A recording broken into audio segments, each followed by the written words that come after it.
kebijakan hukum yang dibuat Jokowi, kemudian tentang revolusi mental. Mana tuh yang komen? Oke. Sebut mental kita rusak, mental kita utuh, tetap tegak lurus, tanpa ngemis bansos. Ya, Paham lo? bagus. Mental kita pekerja keras, Mantap, omong keras, mantap, kritik keras. mantap. Itu mental saya. Oke. Saya bukan mental pengemis yang dibeli harga dirinya dengan 500.000 seperti teman-teman kita Karin dan Suhita. Oh, siapa itu? Ya, itu mental-mental penipu. Ingat, salah satu teman kita namanya Suhita, berasal dari Padang, sekarang punya suami orang Jogja, Oke. meminta saya pinjam YouTube saya untuk mengupload segala video dia agar dia tenar. Ternyata dia itu ular kepala dua, ya kan? Ular kepala dua. Ternyata dia mentalnya mental pengemis. Dibayar 500.000, hayo. Karena proyek suaminya yang baru sekarang pengen diangkat oleh Prabowo sama kru-krunya Prabowo supaya terangkat bisnis, nggak akan berkah. Ya, ingat, orang-orang dulu yang sudah saya ingatkan, berjanjilah kamu kerja dengan benar, jangan menjadi seorang mafia. Oke. Apalagi itu membuat money yang tidak diketahui negara. Oke. Itu mental-mental yang bobrok semua Anda, ya kan? Lebih baik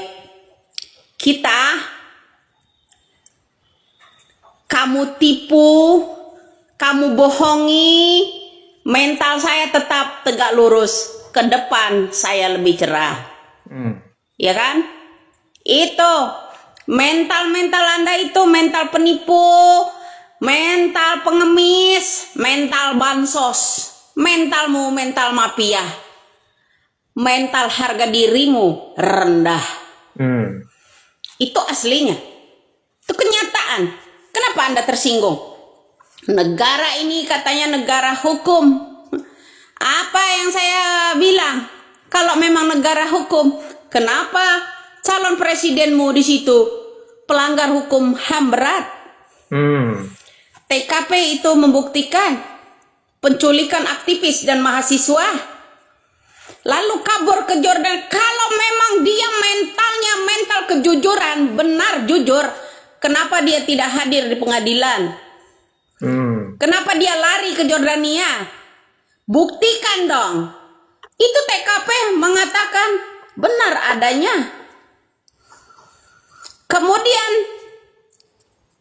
cawapresmu melanggar hukum juga. Kenapa? Tabrak yang namanya konstitusi. Melanggar etik Karena lah ya. Paman Usman, adik iparnya Bapak Jokowi, penentunya di situ yang meloloskan. Hakim yang lain tidak meloloskan. Ada beberapa hakim yang meloloskan di situ, termasuk Soehartoyo. Oke. Ya. Kenapa saya bilang mental hukum? Hakim salah satunya di situ kasus gratifikasi, kasus BLBI 2014 lalu.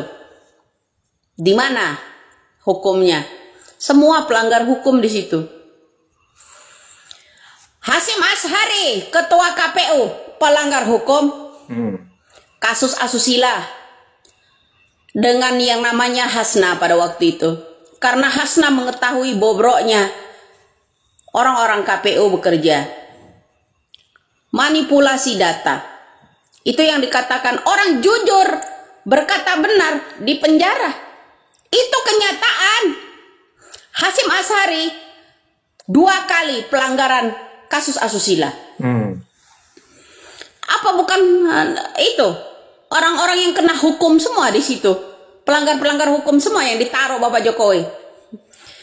Hakim-hakim, termasuk yang namanya Hasyim Asy'ari, ketua KPU. Itu lagi. Dulu udah pernah dipecat, diambil lagi sama Bapak Jokowi untuk memenangkan Jokowi, karena dia memenangkan Bapak Jokowi 2019 lalu. Ya kan?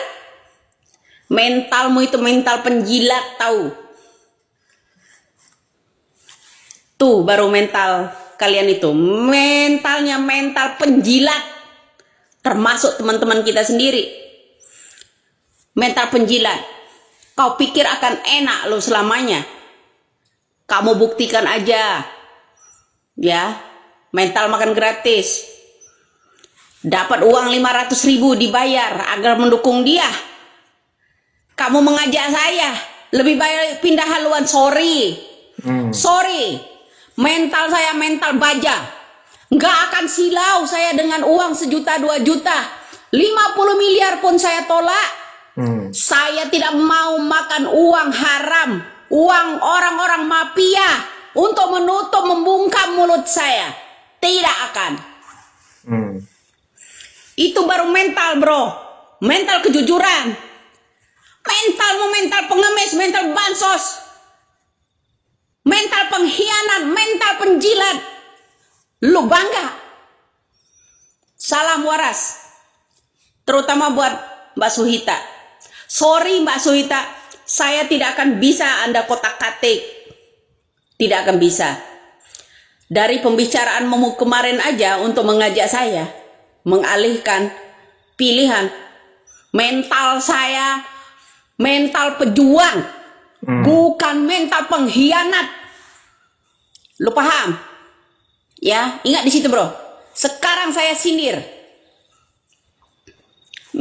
Anda minta YouTube saya untuk menyukseskan bisnis Anda. Mau pinjam, bikin sendiri sana. Ya. Mental penipu, mental pengemis, mental pengkhianat. Itu model-model begitu. Paham lo? Ingat di situ. Salam waras saja. Mental saya mental baja, mental pejuang.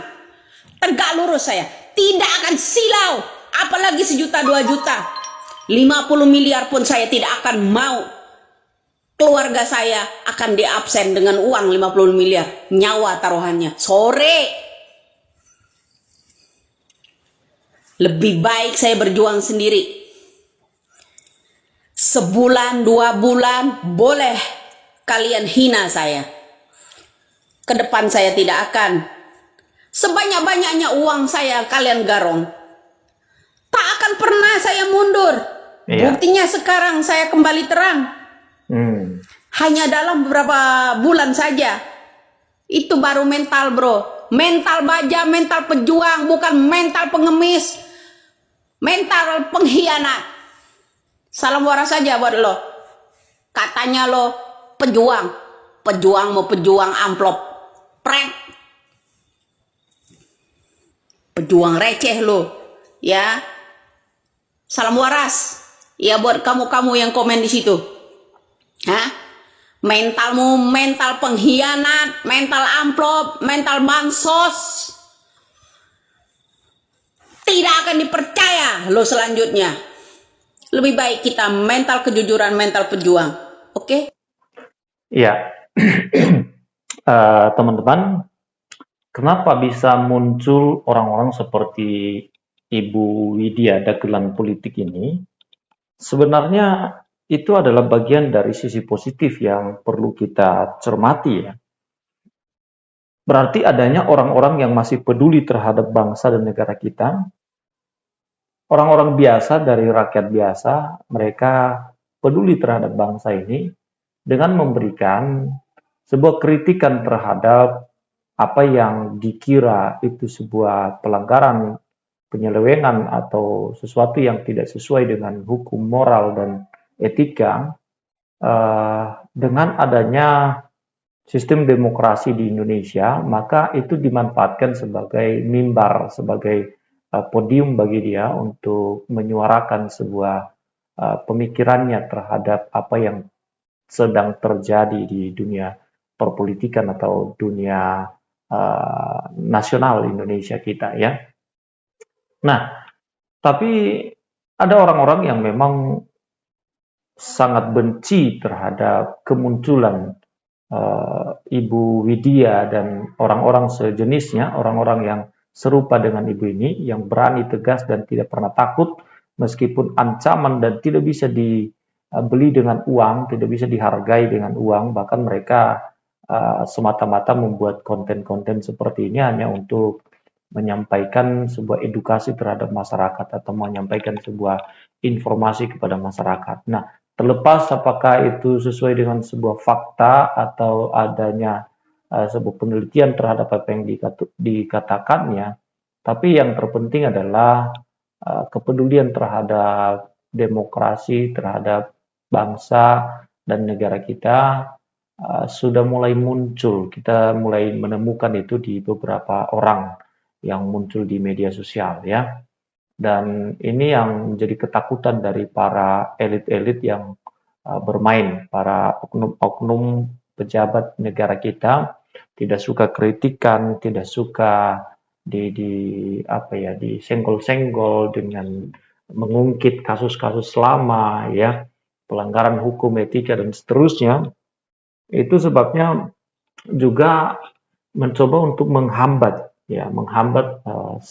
semua orang-orang yang punya akses untuk menyampaikan argumentasinya di publik itu diusahakan supaya hilang. Dan salah satu yang terjadi kepada Ibu Widya ini kasus di mana TikToknya dia, akun TikTok beliau dengan nama kalau nggak salah Widya pengamat politik itu di take down, dihapus ya. Kemudian akun YouTube-nya itu sedang diincar oleh orang tertentu supaya diserahkan dengan memberikan imbalan berupa uang. Itu tadi yang disampaikan supaya tidak lagi ada suara-suara kritikan, tidak ada lagi orang-orang yang mencerdaskan masyarakat. Nah, ini bahaya untuk demokrasi kita di Indonesia.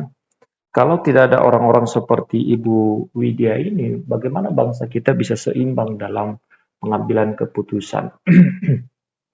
Bisa jadi para elit-elit politik ini nanti membuat satu keputusan berdasarkan kemauannya sendiri dan mereka tidak pernah takut. Kenapa? Karena tidak ada orang yang bisa bersuara. Ya.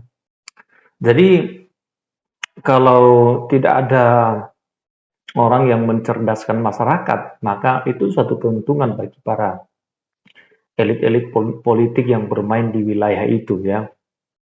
Mereka lebih suka masyarakat itu kalau boleh di bawah standar aja IQ-nya. Kalau bisa diarahkan dukungannya terhadap pemilu ya kan. Ya bisa dibeli dengan bantuan sosial, bisa dibeli dengan uang ya, uang kampanye dan seterusnya. Jadi ini yang perlu juga kita sadari bahwa masyarakat kita betul seperti para pengamat politik mengatakan masyarakat Indonesia itu rata-rata di bawah IQ di bawah rata-rata begitu.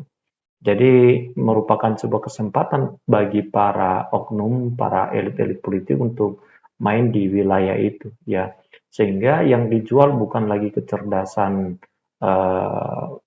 bukan lagi visi dan misi, kemudian juga bukan sesuatu yang bermakna untuk kemajuan bangsa, tetapi lebih kepada apa yang bisa membuat sesaat masyarakat itu terhibur ya, karena bisa dimanipulasi dengan itu.